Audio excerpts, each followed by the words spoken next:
2 માળનું મકાન ધરાશાયી થવાની ઘટના બની છે।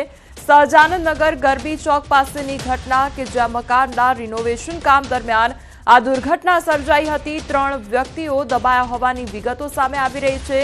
મકાનના કાટમાળમાં દબાયેલ એક પુરુષ અને 2 મહિલા સહિત 2 વ્યક્તિઓનો સમાવેશ થાય છે। એકને બહાર કાઢી સારવાર અર્થે ખસેડવામાં આવ્યા છે। ઘટનાની જાણ થતાં ગોંડલ નગરપાલિકા ફાયર બ્રિગેડની ટીમ ઘટનાસ્થળે દોડી આવી હતી। ફાયર વિભાગે જેસીબીની મદદ સાથે રેસ્ક્યુની કામગીરી હાથ ધરી હતી। તો ઘટનાસ્થળે મોટી સંખ્યામાં લોકોના ટોળા એકઠા થઈ ગયા છે। સ્થાનિક ધારાસભ્ય તેમજ ગોંડલ શહેર પોલીસ ઘટનાસ્થળે પહોંચી આવ્યું છે। સંવાદદાતા અંકિત અમારી સાથે જોડાઈ ગયા છે। અંકિત, એક તરફ રિનોવેશનની કામગીરી ચાલી રહી હતી અને બીજી તરફ 3 લોકો આ કાટમાળમાં દટાયા હોવાની ઘટના, હાલ કયા પ્રકારની પરિસ્થિતિ છે ત્યાં આગળ? કોમલ, ખાસ કરીને વાત કરવામાં આવે તો જે ઘટના બનવા પામી છે તે ગોંડલ શહેરના સહજાનંદ નગર ખાતે આવેલી જે ગરબી ચોક છે કે જ્યાં 2 માળના મકાનનું રિનોવેશનની કામગીરી કરવામાં આવી રહી હતી। ત્યારે રિનોવેશનની કામગીરી દરમિયાન આ 2 માળનું મકાન છે તે ધરાશાયી થવાનો બનાવ છે તે વહેલી સવારના 7 વાગ્યા આસપાસ બન્યો હોવાનું છે તે સામે આવ્યું છે।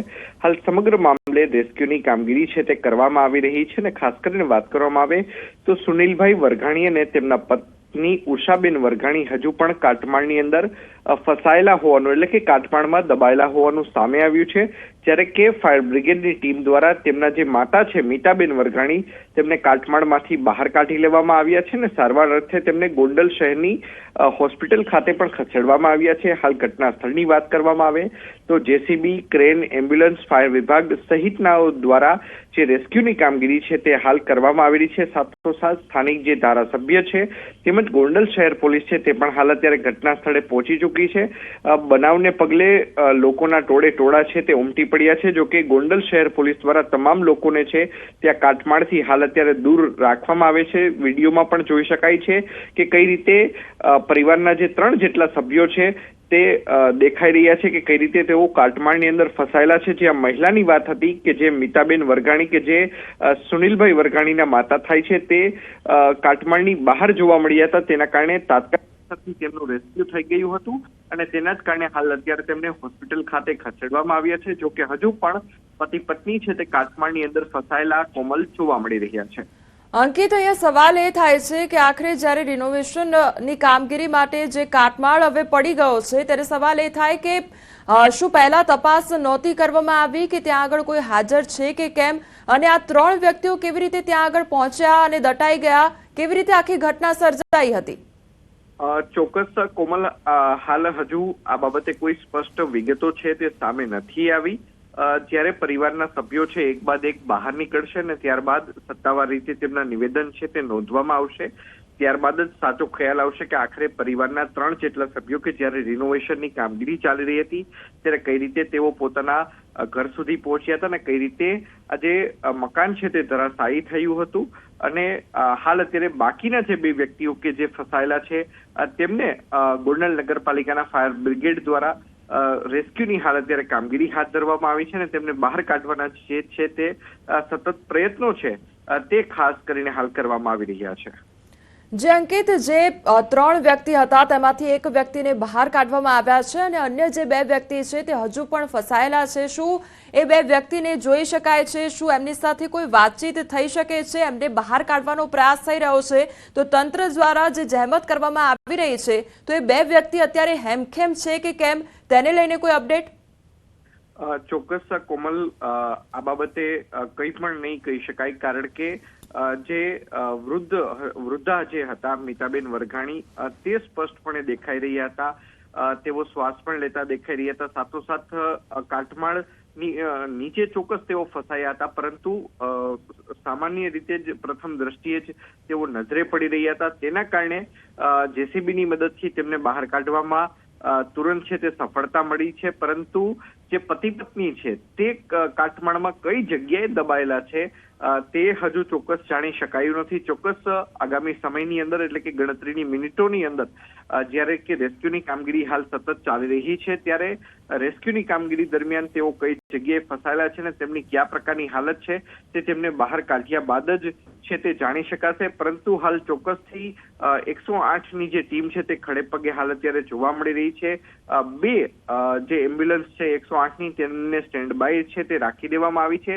સાથોસાથ એક ગ્રીન કોરિડોર એટલે કે તાત્કાલિક અસરથી તેઓને હોસ્પિટલ સુધી પહોંચાડી શકાય તેના માટે હાલ અત્યારે ગોંડલ શહેર પોલીસ પણ હાલ અત્યારે ખડે પગે છે તે જોવા મળી રહી છે. કોમલ. જે અંકિત, સમગ્ર માહિતી બદલ આપનો આભાર. તો રાજકોટના ગોંડલ વિસ્તારનો આ સમગ્ર મામલો કે જ્યાં આગળ મકાન રિનોવેશનની કામગીરી થઈ રહી હતી ત્યાં મકાન ધરાશાયી થવા હોવાની ઘટના સામે આવી છે. તો અમારી સાથે હાલ ભાજપના નેતા પિન્ટુભાઈ ચુડાસમા જોડાઈ ગયા છે. સૌથી પહેલા તો આપનું ન્યૂઝ 18 ગુજરાતીમાં સ્વાગત છે. પિન્ટુભાઈ, હવે આ આખું મકાન જ્યાં રિનોવેશનની કામગીરી કરવામાં આવી રહી હતી અને આખું મકાન ધરાશાયી થઈ જાય છે, 3 વ્યક્તિઓ ત્યાં આગળ દટાઈ જાય છે, એટલે શું કોઈ તપાસ પહેલેથી થતી નથી? સવાલ તેને સંદર્ભે થઈ રહ્યો છે. હોય છે ને, મકાનમાં ઓલરેડી લોકોનું રિનોવેશનનું કામ ચાલુ હતું. 2 મહિલા અને પુરુષ અંદર હતા ઓલરેડી. એમાં 2 મહિલાને બહાર નીકળેલા છે જી. અને જેન્ટ્સમાં જે છે એને અહીંયા છે અને એને ટૂંક સમયમાં બહાર નીકળવાની તૈયારી છે. સવારના 8:30 વાગ્યા ગોંડલ નગરપાલિકાની ટીમ અને ગણેશભાઈ અમારે જે યુવા ભાજપ આગેવાન છે બધા ટોટલી હાજર છે. મામલતદાર, પોલીસ સ્ટાફ ટોટલી હાજર છે અને નગરપાલિકાના સદસ્યો હાજર. પિન્ટુભાઈ, અહીંયા સવાલ એ પણ થાય છે કે અહીંયા મકાનના રિનોવેશનની કામગીરી થઈ રહી હતી, તો સવાલ એ થાય કે શું પહેલા તપાસ નહોતી કરવામાં આવી કે આ મકાનમાં કોઈ હાજર છે કે કેમ, અને ત્યારબાદ કામગીરી કરવામાં આવે? પણ ઘરના માલિક જ અંદર રહેતા હતા. ઘરના માલિક અંદર હતા તો શું એ તપાસ કરવામાં નહોતી આવી જ્યારે કામગીરી થઈ રહી હતી તે દરમિયાન? હવે એમાં એવું છે, અહીં તો બેન બહાર નીકળે ત્યારે બધે પૂછપરછ કરી. અત્યારે તો દટાયેલા છે. 1 ને 2 લેડીઝ ને બહાર કાઢેલા છે. જી.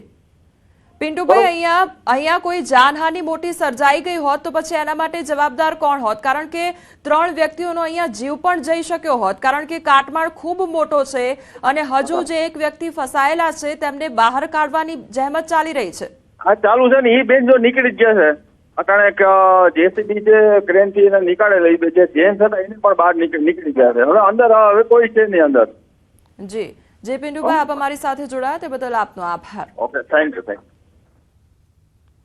તો રાજકોટની આ ઘટના કે જ્યાં એક તરફ રિનોવેશનની કામગીરી હાથ ધરવામાં આવી હતી, તેમાં 2 માળનું જે મકાન હતું તે ધરાશાયી થઈ ગયું. 3 વ્યક્તિઓ તેમાં દટાયા, તેમાંથી 1 કે 2 વ્યક્તિઓને બહાર કાઢવામાં આવ્યા છે, પરંતુ હજુ પણ એક વ્યક્તિ અંદર દટાયેલો છે અને તેને બહાર કાઢવા માટે ભારે જહેમત ઉઠાવવામાં આવી રહી છે. સ્થાનિક તંત્ર પણ ત્યાં કામે લાગ્યું છે. આ સાથે લોકોના ટોળા પણ એકત્રિત થઈ ગયા છે. વહેલી સવારે આખી ઘટના સર્જાઈ હતી. મકાન માલિક પોતે જ આ ઘરમાં હાજર હતા અને રિનોવેશનની કામગીરી દરમિયાન આ મકાન ધરાશાયી થવાની ઘટના બની અને જેમાં કાટમાળમાં આ 3 વ્યક્તિઓ દટાયા હોવાની ઘટના બની છે. બીજી તરફ જે લોકોને બહાર કાઢવામાં આવ્યા છે તેમને સારવાર અર્થે ખસેડવામાં આવ્યા છે. સહજાનંદનગર ગરબી ચોક પાસેની આ ઘટના કે જ્યાં મકાનના રિનોવેશન કામ દરમિયાન આ દુર્ઘટના સર્જાઈ હતી અને 2 વ્યક્તિઓ દબાયા હોવાની વિગતો સામે આવી છે, જેમાંથી 1 વ્યક્તિને બહાર કાઢવામાં આવ્યા છે.